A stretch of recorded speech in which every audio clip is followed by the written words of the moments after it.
My name is Yash Sabharwal. I am the co-founder and CEO at Cherry Circle Software.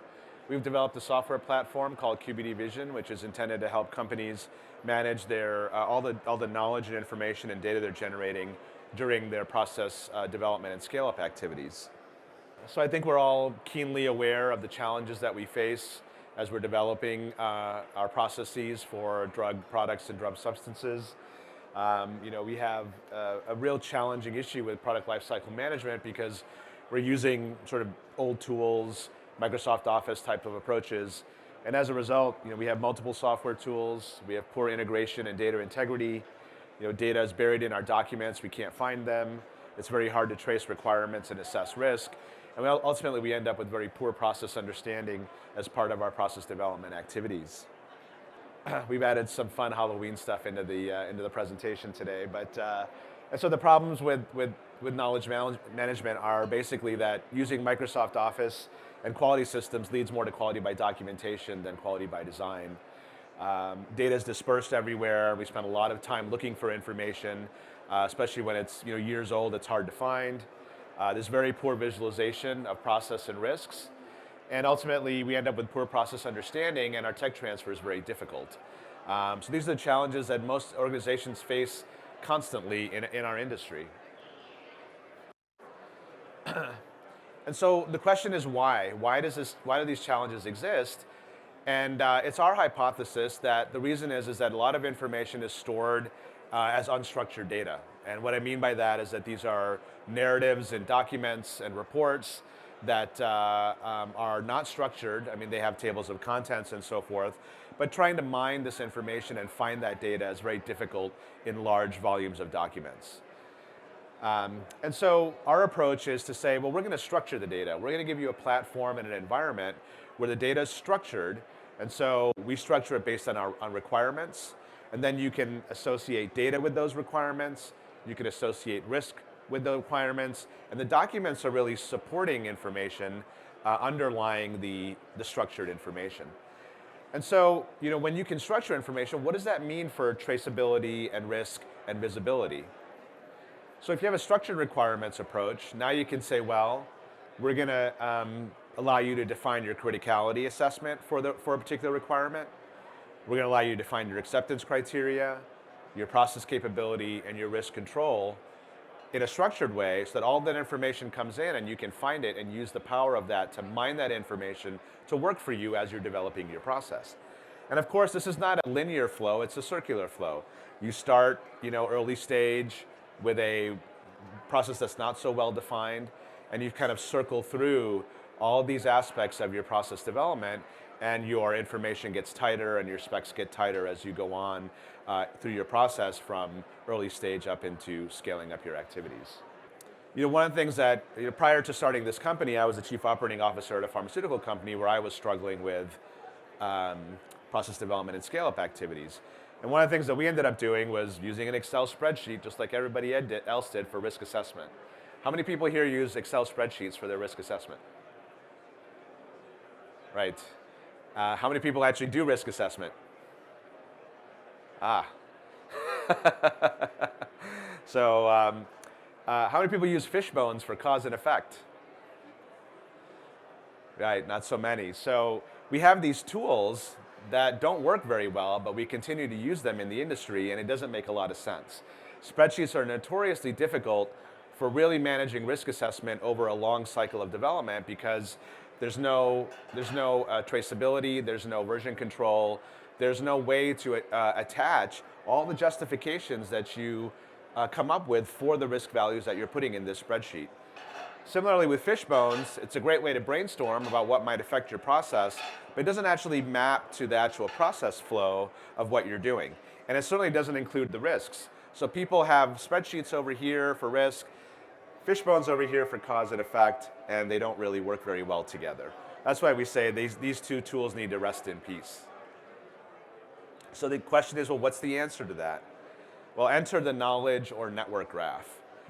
This is a construct that's not new. It's used in other industries quite effectively, but it's a great way to show relationships in complex systems where you have a lot of variables.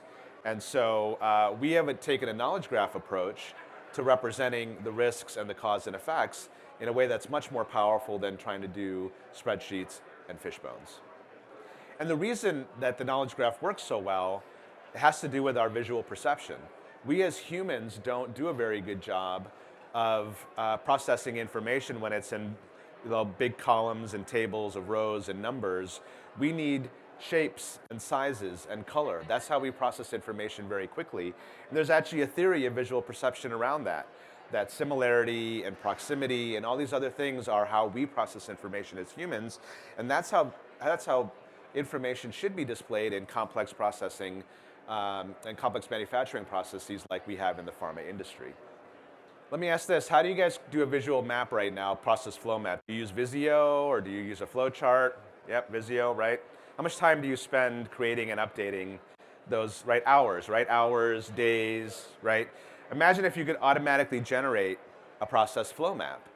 And you can do that if you have a structured database of information, right? So when it's unstructured, you have to manually go and create that through Visio. In a system like QbDVision, where you have all this information structured, you've made the connections between your patient and product and process requirements, this map can be generated at one click of a button, right? And it's always real time and it's always updated as long as you're updating your information. So how do we automate knowledge management and quality risk management? Well, we do it by allowing you to first define your product and process within our software. Then you can customize your risk assessments in an integrated fashion on top of those requirements. Then you can bring in your manufacturing data and analytics to understand what your process capability is. Then you can layer in supply chain management. What are my materials? What are my components? Who are my suppliers? Integrating all this information together in one place. And finally, when you've been through one cycle of development, you can spit out your product and process specifications, which allow you to either tech transfer to the next group or tech transfer to another organization, but in a way that is justified and people can come back and trace back to how you came to these decisions and specifications. So what does the workflow look like in QbDVision? Well, you can define your risk plan, you can create a project, you can then define your target product profile in our system. You can then define your quality target product profile. Then you can do an initial risk assessment to get your CQAs. You can then define your process, describe all the unit operations, the raw materials. You can then do your next risk assessment to get to your CMAs and your CPPs. You can define your control methods, so you can then link testing to acceptance criteria. Then you can bring in manufacturing data to run analytics on it, and then do a final risk assessment to understand what your overall risk is. That finally leads to product and process specifications, which come out as a series of reports.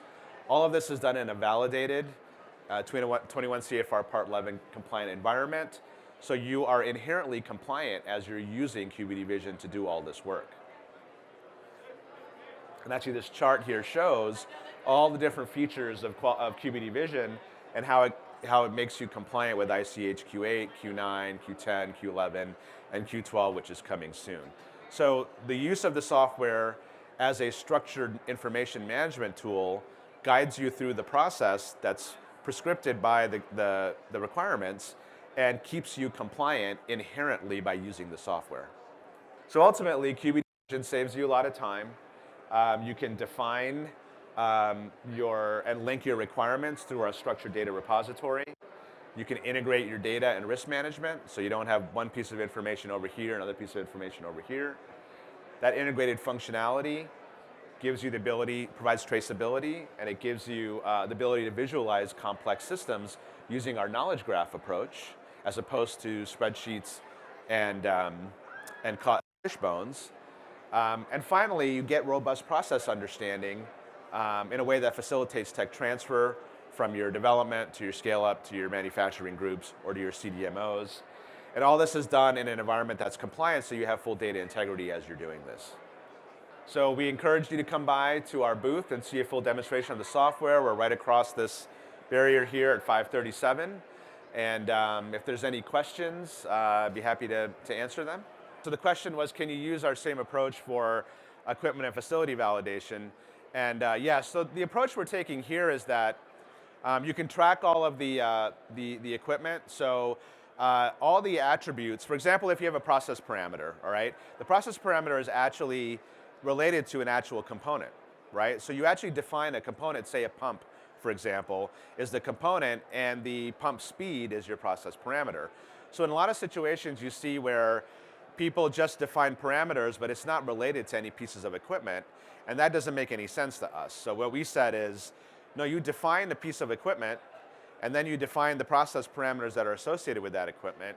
You track the qualification status of the equipment separately, and then you have the risk assessments of the process parameters, and then the risk of the equipment itself is really a sum of the risk of the underlying process parameters that are associated with it, right? So this is a way that you can bring in facility risk, engineering risk, and process risk all together in one scenario, because these are actually all linked together. And I think one of the scenarios that we've seen in the industry that we thought needs to change is that this information tends to be housed separately. And so people are over here saying, yeah, well, the pump speed's important. People are over here qualifying equipment, and they're not really talking to each other. So it's all layered in our system in a way that's more sensible. Yeah, so the technology backbone, so this is a cloud-based solution. It's all built on Amazon Web Services. We are 21 CFR Part 11 compliant. We have dual zone backup and recovery. The encryption is 256-bit at rest and in transit. And so we have built our application on the Amazon Web Services platform. Great. Well, thank you for coming, and please come by our booth and see a demonstration of the software.